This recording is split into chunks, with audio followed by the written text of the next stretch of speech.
Greg McElroy, the former Alabama quarterback, is going to join us. All our guests, by the way, like McElroy, appearing here on Miami Sports Radio 560 WQAM, appear on the Toyota of Hollywood hotline, where you can get their lowest price today at toyotaofhollywood.com and see my guy Herbie Lopez out there.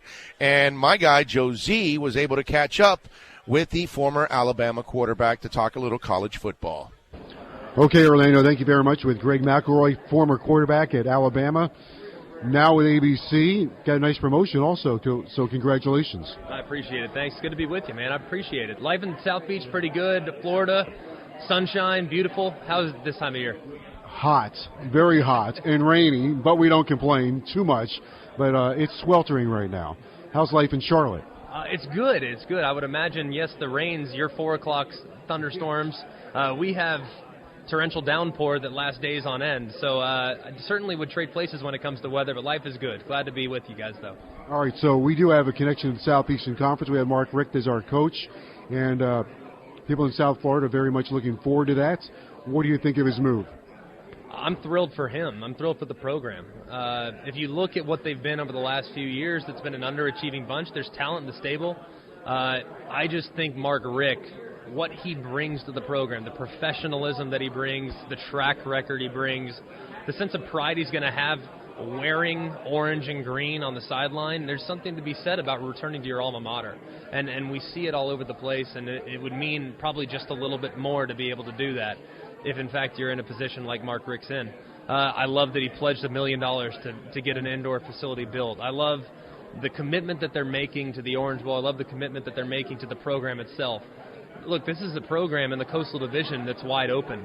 A lot of people think that they might be the best team in the Coastal Division. Now, North Carolina won that division a year ago. Virginia Tech just got a new head coach. They've been a perennial contender over the course of Frank Beamer's tenure a majority of the time.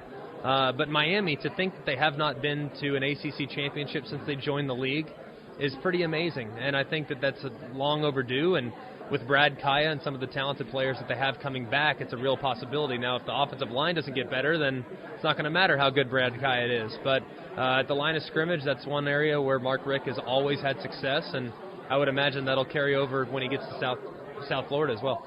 You know, I think guys like Coach Richt, they win wherever you put them. Steve Spurrier wins at Florida, wins at Duke, wins at South Carolina. I just think we have Jim Larinaga, the basketball coach, wins at George Mason, wins at Miami. There are guys like that. Put them wherever. Nick Saban, they win. You know, and I think there's something about doing it the right way, you know, when it comes to disciplining players. When it's in recruiting, recognizing players and how they fit the scheme, not necessarily how good they are, how well respected they are by the recruiting services. And Mark Richt did that over the course of his tenure. Yeah, he got a lot of 4 and 5-star guys while he was at Georgia, but he also found guys under the radar, like a Noshawn Moreno, who was a very, very good player, but no one assumed that he was going to be the best back in the country for a few years. I think it's very important for him to recognize some of those players. He has so many good players in his own backyard. But the biggest thing I think for Miami is to become cool in the eyes of the recruits again. You know, it was a destination place. When I was coming out of high school, Miami called, you're going to take it. You're going to listen. You're going to respect everything it was that Larry Coker at the time had to say. I mean, it was, for the better part of the 80s and the early 2000s, it was the it place to be in college football. It's lost some of that. And I think that with him coming back to the program, there's a new energy that surrounds the program. And I think when you have energy and enthusiasm, he seems like he's reinvigorated. He's going to be calling plays again, which he's always done so well over the course of his career. So it's an exciting time, I think, for Miami. And I'd be shocked. I really would be shocked if they weren't very competitive this year and get even more competitive as the years start to tick off. Greg McElroy is our guest, former Alabama quarterback. We're at the SEC Media Days, but we're talking about the ACC. So let's stay on that for just a moment. 2 years ago, the ACC did win the championship, Florida State. Last year, narrow miss. Clemson gave Alabama a good run, a wild fourth quarter.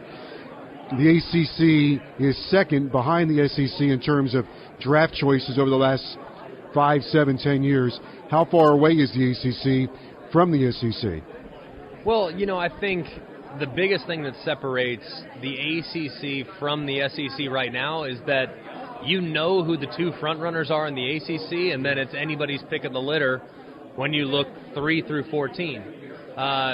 In the SEC, you would have a hard time differentiating past the top two. I mean, Alabama and LSU have been the most consistent, sure, but then you have teams like Ole Miss, you have teams like Florida who could be as good as anybody. You have teams like Tennessee who are coming back into themselves. So I think the depth of the SEC is a little bit more obvious. The ACC, though, there's a lot of unanswered questions. But if you look at the hires they made in the offseason, the conference as a whole, at Virginia, bringing Bronco Mendenhall in from BYU. At Virginia Tech, Justin Fuente, one of the hottest coaches in the country, deciding to go to Blacksburg to kind of breathe some enthusiasm into that program. You look at Miami, obviously Mark Richt, maybe the hire of the entire offseason. You look at Dino Babers at Syracuse. I mean, there's a lot of commitments being made in the ACC to be relevant in football. We know the ACC is outstanding when it comes to basketball. I think some recruits question whether or not the commitment's there in football as well, and clearly with the hires they've made over the last couple of seasons, they recognize that football is absolutely every bit as important, if not more so, as they move forward throughout the future of the ACC. Why does Nick Saban continue to win? Because his whole mentality is, so what, what's next? You know, okay, so what? We won a championship, great. I'm glad we did it. I'm glad I have a ring to show for it, but you know what are we doing tomorrow? That's his whole mentality, and when you train players to think that way, and they're talented players to boot, and they're unbelievable when it comes to recruiting rankings and stats and all these other things. They're athletic. They're big at the line of scrimmage. When you give those guys that mentality to where they're never satisfied, that's why they've won 4 championships in 7 years. And the years that they haven't won it, they were really close. So it's a remarkable run that he's had there, and I don't think it's going to stop anytime soon with the way they've recruited and the guys they have, the personnel they have. Even when they lose top-line first-round NFL draft picks, they have guys stepping in that are going to be first-rounders. They just haven't had the opportunity yet. And that's kind of what Miami was in 2001. That's kind of what Florida State was throughout the late 90s and in recent years. It's kind of who they've become. Even when you lose really talented guys, in steps guys that you've never heard of, but they end up being just as talented, if not more so in some spots. So E.J. Manuel is a perfect example. E.J. Manuel at Florida State leaves, first-round pick, number 16 overall to Buffalo. In comes a guy named Jameis Winston, who was neck and neck in a quarterback battle with a guy named Jay Coker, who also won a national championship. So when you get to the point where you're not rebuilding, you're reloading, and they have the mentality to boot, it's tough to tackle. It really is. Does Coach Saban finish his career in Alabama? I do. I think he's going to be there. I think at this point in his life, he's a grandfather a few times over. His daughter recently got married a year ago. I think he's come to this point, and he's very reflective in what he's accomplished. He appreciates what they've built as far as friends, as far as his wife Terry's involvement in the program. The NFL, I would assume he would have the opportunity, if he wanted it, to go back and probably be his own GM and probably be the head coach and have executive power over all the decisions in regards to personnel. But I don't think that's something he covets anymore. That was something he wanted. He scratched the itch, and he recognized it wasn't for him.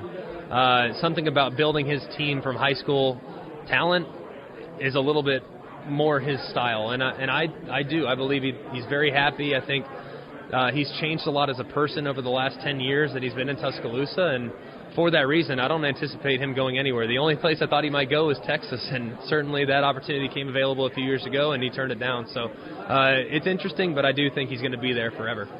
You played quarterback for him. What are the marching orders as the quarterback? Take what the defense gives you. Eventually they give you the game. That's what he says all the time. If you just take what they give you, they'll give you the game. If it's a 3-yard route, you should feel just as happy about that because the guy was open, and then, you know what? You get a chance to play another down. So really, are there more crash times? Sure. As a quarterback, you're bound to get ripped a time or two. It's part of it. But at the same time, I recognize all the things that he taught me as a player and how much I appreciate what he taught me as a player and how much more I knew about the game going into the NFL from an XO standpoint, from a mentality standpoint, from making audibles at the line of scrimmage, playing in that pro-style offense. His marching orders are just don't do something that don't make a bad play worse. Don't do something that would make the defense look bad, because if the defense is playing on a short field, they have a much less of a chance to slow down the opposition. So it's funny playing quarterback for him. He certainly has an affinity for the defense, and sometimes the practice script reflects that.